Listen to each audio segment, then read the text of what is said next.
Hidup berawal dari usia 40. Ungkapan ini benar-benar menjadi kenyataan dalam kehidupan Maya Rumantir. Wanita yang lahir di ujung pandang tanggal 2 April 1964 ini menikah dengan Insinyur Takala Gerald Manumpak Hutasoit pada 2 April 2004. Jadi Maya Rumantir menikah tepat di hari ulang tahunnya yang ke-40. Usia yang terbilang terlambat untuk memulai hidup baru. Rupanya tak ada kata-kata terlambat buat Maya. Buktinya hari Selasa lalu.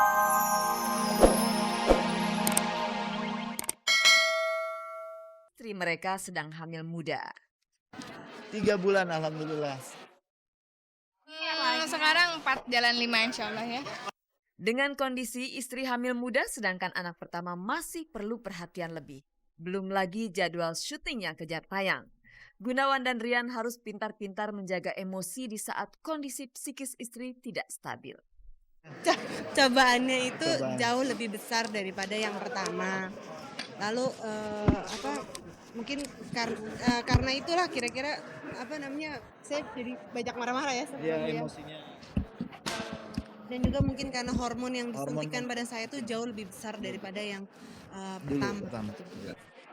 Apa ya? Enggak sih. Dendam tambah sayang. Kan lebih sebel aja ngeliat Rian itu aja. Itu nggak ada di skenario.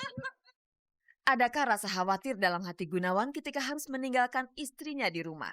Apalagi Lala hampir keguguran karena mengalami 2 kali pendarahan. Sebenarnya saya mau ngomong nih mungkin saya suami yang sedih ya. Karena kenapa ya? Ya tapi alhamdulillah dari kesedihan itu saya bisa lebih care lagi terhadap istri ya. Tiap jam saya harus telepon gimana janinnya istri saya, terus Khairu, karena terus terang saya bisa ketemu sama anak itu di waktunya dikit banget, minim bisa sejam atau 2 jam, setengah jam, kadang-kadang saya harus pergi lagi malam dan saat anak lagi tidur ya udah. Terus paling juga minggu paling banyak waktunya saya untuk main sama keluarga.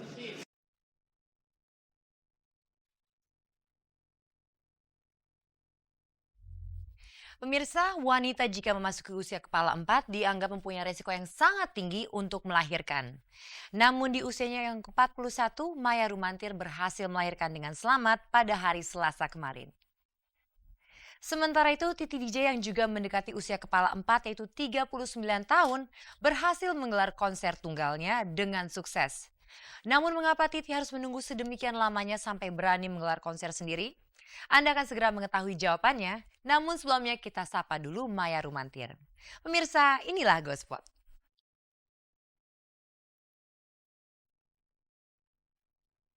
Hidup berawal dari usia 40.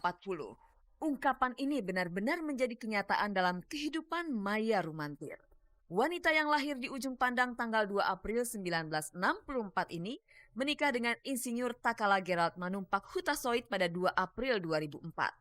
Jadi Maya Rumantir menikah tepat di hari ulang tahunnya yang ke-40. Usia yang terbilang terlambat untuk memulai hidup baru. Rupanya tak ada kata-kata terlambat buat Maya. Buktinya hari Selasa lalu Maya Rumantir melahirkan anak perempuan lewat bedah sesar di Rumah Sakit Bunda Menteng. Padahal siapapun tahu, semakin tua seseorang semakin tipis kemungkinan untuk bisa hamil. Lahirnya pukul 5.50. Lahir kemarin pagi. Tanggal 30 hari Selasa. Ya prosesnya secara sesar nggak normal. Karena betul ya. Nggak alaminya. Tapi secara sesar. Karena ya itu pertimbangan dokter. Karena anaknya gede 3,8. Beratnya lalu panjangnya 52 cm. Maya Rumantir menamai anaknya Kristamia Kiara Oliveralda Tiur Nauli Hutasoit. Sebuah nama yang panjang dan indah. Maya Rumantir dan suaminya seolah ingin mengabadikan rahmat Tuhan yang mereka terima secara bertubi-tubi lewat nama panjang anaknya. Bayangkan, saat Maya Rumantir tak lagi berpikir jodoh, Tuhan menghadirkan jodoh untuknya. Kala dia merasa harapan untuk punya anak sangat tipis, lagi-lagi Tuhan menghadirkan keturunan untuknya. Saya berdoa aja kalau Tuhan memang mengizinkan saya menikah ya jangan lebih 40 tahun. Terus ternyata Tuhan beri anak juga ya, saya bersyukur. Lucunya selama hamil Maya Rumantir tidak mengalami ngidam seperti perempuan yang sedang hamil lainnya. Justru suami Maya Rumantir yang mengalaminya. Mual suami saya, yang muntah-muntah suami saya. Jadi Tuhan adil, dibagi-bagi. Aku yang mengandung, dia yang ngerasain. Tapi semua berjalan baik. Lantas bagaimana Maya akan membalas semua kemurahan Tuhan itu? Saya nomor satukan anak saya pasti. Karena cukup waktu dulu untuk aktivitasnya terlalu banyak. Hingga saya merasa tanggung jawab. Karena Tuhan sudah memberikan saya tanggung jawab untuk punya keturunan. Ya pasti saya perhatikan lebih dulu. Dan ya pasti setelah itu ada jalan lagi. Rencana buka sekolah anak-anak ya.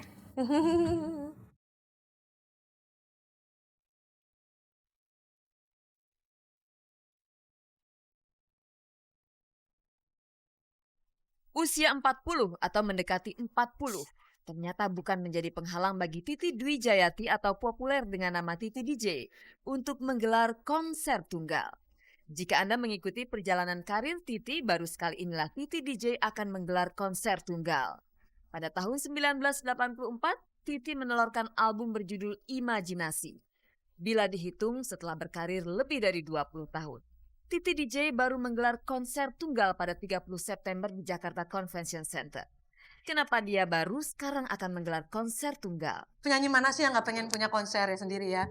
Itu kan sebagai satu pembuktian bahwa kita bukan hanya bisa didengar lewat album rekaman atau kaset atau di radio, tapi juga bisa disaksikan secara live. Walaupun keinginan ini sudah ada sejak 10 tahun yang lalu, tapi akhirnya kesempatan itu datang juga kepada saya. Syukur alhamdulillah akhirnya saya bisa mewujudkan satu obsesi saya ini. Judulnya Sang Dewi. Kenapa Sang Dewi? Karena ada satu hit saya yang judulnya Sang Dewi. Jadi simpel aja sebenarnya, tidak dicari-cari yang ribet-ribet atau yang penuh arti, tapi pernah ada hit Sang Dewi, pasanglah Sang Dewi. Kenapa keberanian Titi DJ baru tumbuh sekarang? Rasanya tak masuk akal jika penyanyi sekelas dia tak berani menggelar konser tunggal. Sementara penyanyi lainnya bahkan sudah berkali-kali menggelar konser tunggal. Apakah semua ini tak berkaitan dengan keberanian? Kendalanya datang dari sponsor. Biasanya kan sponsor tuh nggak pernah mau enggan memberikan sponsor untuk penyanyi tunggal. Bisa dihitung sebelah tangan kan. Krisdayanti, Ruth Sahanaya, Chrisye, Reza, itu kan yang beberapa yang saya sebutkan yang pernah mengadakan konser. Biasanya kan sponsor lebih sering memberi sponsor untuk grup band. Menyadari dirinya sudah tak muda lagi, Titi DJ tak akan memaksakan diri untuk tampil bak penyanyi muda yang full power di konser tunggalnya nanti. Titi DJ kini sibuk menyiapkan diri baik secara fisik, koreografi maupun kualitas vokalnya. Saya berpesan kepada koreografernya bahwa tolong dipikirkan umur saya, jadi tolong lebih simple, lebih mature, lebih anggun, lebih elegan gerakannya gitu, walaupun tetap berenergi gitu.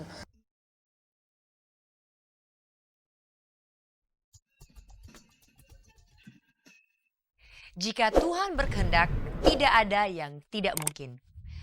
Pemirsa, mungkin Anda seperti saya. Dari hari ke hari Anda merasakan bahwa cuaca semakin panas saja. Nah, bagaimana tidak pemirsa jika pohon-pohon ditebang dan diganti dengan gedung-gedung yang tinggi? Nah, sadar betul bahwa pepohonan merupakan paru-paru kota, Novi Ardana mewujudkan kepeduliannya dengan melakukan aksi penanaman pohon. Namun seberapa jauhkah kepedulian Novia terhadap lingkungan? Pemirsa, mari kita simak liputannya. Inilah Gospot.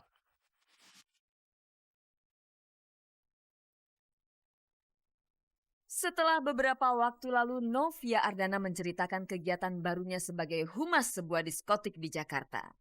Kini kesibukan pemain sinetron ini bertambah lagi. Novia mendapat tawaran untuk terlibat dalam kampanye nasional sadar lingkungan yang memulai programnya dengan menanam pohon di sekolah-sekolah dasar. Begitu Novia disodori program penghijauan lingkungan ini tanpa pikir dua kali. Ibu dari Jasmine ini pun langsung bersedia. Darul Salam adalah sekolah dasar di daerah Bogor yang menjadi tujuan pertama Novia bersama Dewan Koordinasi Nasional Gerakan Masyarakat Pelestari Lingkungan Hidup. Kebetulan saya ada ketemu dengan Ketua JPR Pak Ading, kita ngobrol-ngobrol dan saya tertarik dengan niatan baik, yaitu ingin menghijaukan, ingin melestarikan lingkungan yang ada di Indonesia yang memang kita lihat sendiri bahwa memang sudah banyak sekali lingkungan-lingkungan di Indonesia ini yang sangat gersam ya. Ya contohnya di sekolah inilah. Mengingat banyak pepohonan yang ditebang